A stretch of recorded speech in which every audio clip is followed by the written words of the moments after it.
Menurut gue, beli rumah itu nggak worth it. Gue lebih milih sewa daripada gue beli walaupun gue punya uang. Cuma ini statement kontroversial, tapi coba dihitung lagi. Karena banyak bilioner dunia bilang membeli rumah itu liabilitas. Apalagi kalau kita tinggalin. Ada yang pernah bikin hitungannya, kalau misalnya kalian kontrak dibanding kalian beli dengan cicilan, selisih dari cicilan itu kalau kalian saving, itu bakal jauh lebih cuan. Kenapa ini liabilitas? Bayangin kalau kalian tinggalin rumahnya. Oke, ini ternyata yang banyak FYP, jadi jangan ditelan mentah-mentah ya netizen, jangan ditelan mentah-mentah. Karena edukasi kayak gini ya, jujur aja sih, ini mau cari viewer atau benar-benar murni edukasi telaah lebih dalam.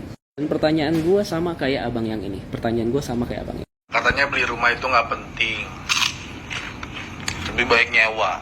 Akhir-akhir ini gue sering banget nonton konten kayak gitu di TikTok.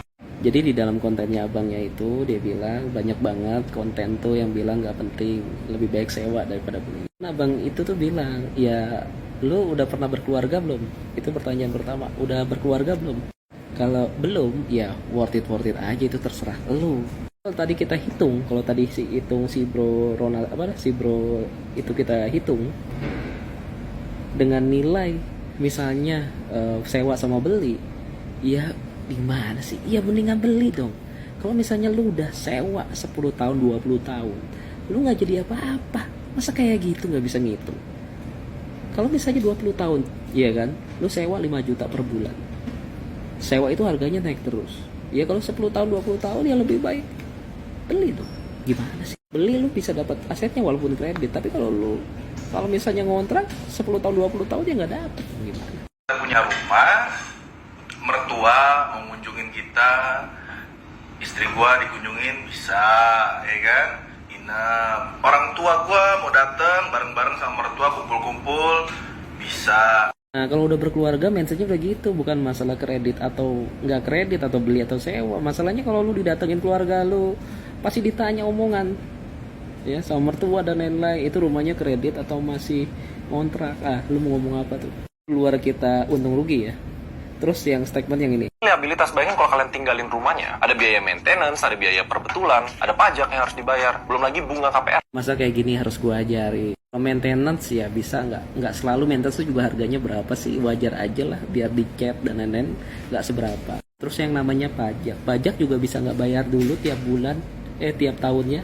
Misalnya bayar PBB, itu kan ada pajak tiap tahunnya. Nanti dulu bayarnya, nanti ketika lu dijual lagi, bayar pajaknya langsung lengkap. Belum tahu ya kayak gitu. Ada biaya KPR, bunga. Ya anggap aja lu ngontrak, kan sama aja sih.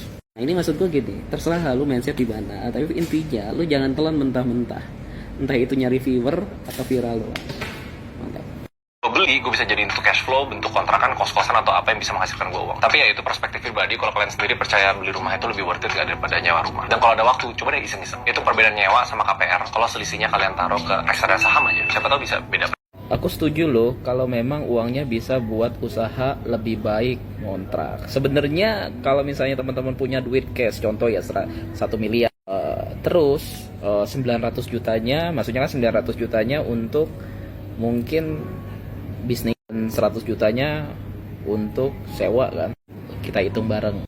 Aku diskusi di sini tujuannya untuk diskusi.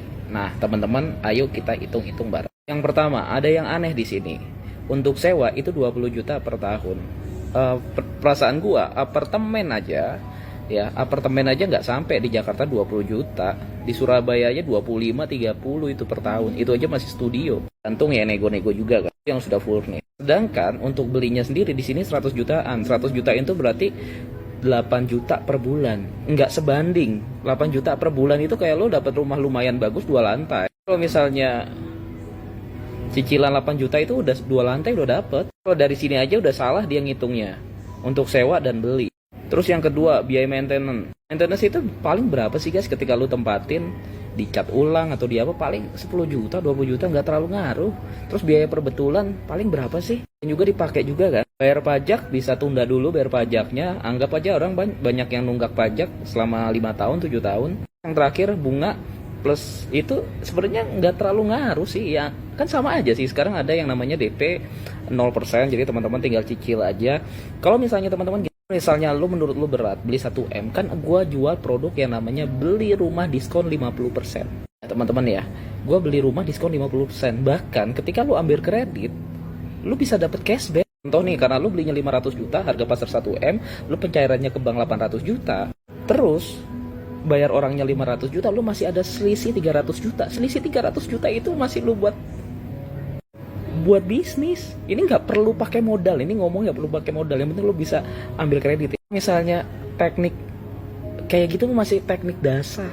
Coba teman-teman masuk ke dalam teknik yang lebih expert lagi. Nah, teman-teman beli rumah nggak pakai DP, terus malah dapat duit dari bank. Ini tujuan gue bukan flexing, tapi di sini untuk sharing-sharing ke teman-teman supaya teman-teman juga dapat ilmu juga. Satu hal lagi, Indomaret contoh ya. Misalnya teman-teman, gue kenapa sih ketika di Indomaret, ketika mau waralaba ditawarin pasti kalau bisa Pak, Bapak beli aja propertinya, jangan disewa. Ini ngomong ini ya, ruko ya.